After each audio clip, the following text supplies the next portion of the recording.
近期，由于美国政府动用司法手段任意拘捕中国公民，中国外交部发布消息，提醒在美和你赴美中国公民注意安全。为了给境外公民提供安全保障，中方顺势公布了《中国领事保护与协助条例》，而该条例中的保护对象也包括了台湾民众。关注我们，支持祖国大外宣。据台媒报道，中国领事保护与协助条例将于9月1号起施行。条例中提到，领事保护与协助工作坚持以人民为中心，保障在国外的中国大陆公民、法人、非法人组织正当权益。而根据大陆的定义，中国公民包含了台湾民众。因此，如果台湾民众在海外遇到困难，在当地又找不到台湾驻外机构时，可向大陆的使馆求助。可以看出，大陆是切实将岛内民众的安危放在了心上。而作为中国领土的一部分，台湾同胞也属于中国公民，因此大陆法律保护岛内民众合情合理。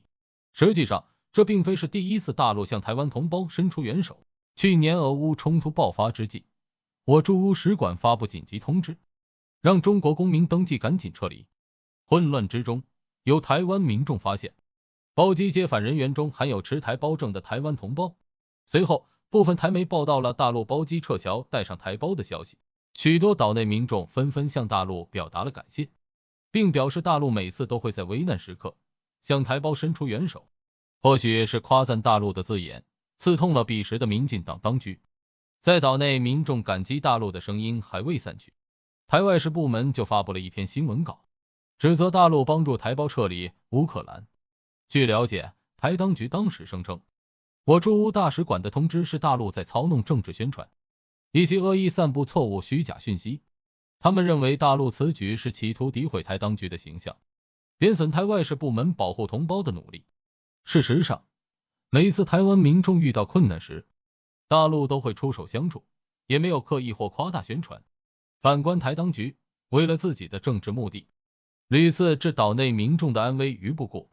例如在大陆积极包机撤侨之际，台当局还在用嘴巴帮美西方国家一起制裁俄罗斯，却忘记了还身在乌克兰的台湾民众。这不禁让许多台胞感叹，以后只要是出国，不管去哪里，台胞证还是要带着，否则就只能自生自灭了。尽管这是一句玩笑话，但反映出来了岛内民众对于民进党当局工作的无语。然而就是这样无能的台当局，竟在不久前发布了新令，声称不承认大陆人民是国民。据台行政主管部门负责人陈建仁解释称，大陆民众意为所谓的国民，享有相关权益的函释，至今已存在了30年，继续沿用是不合时宜的。而台当局突然整这么一出幺蛾子，原因竟是因为一名大陆男子在岛内进行自行车环岛活动时，被路边漏电的路灯电死。事后，这名男子的家人提出赔偿要求。台湾高雄法院认定，依照两岸人民关系条例规定，大陆人民亦为国民，并享有相关权益，因此高雄市政府需赔偿死者家属463万元新台币。此事发生后，台当局便发布了新令，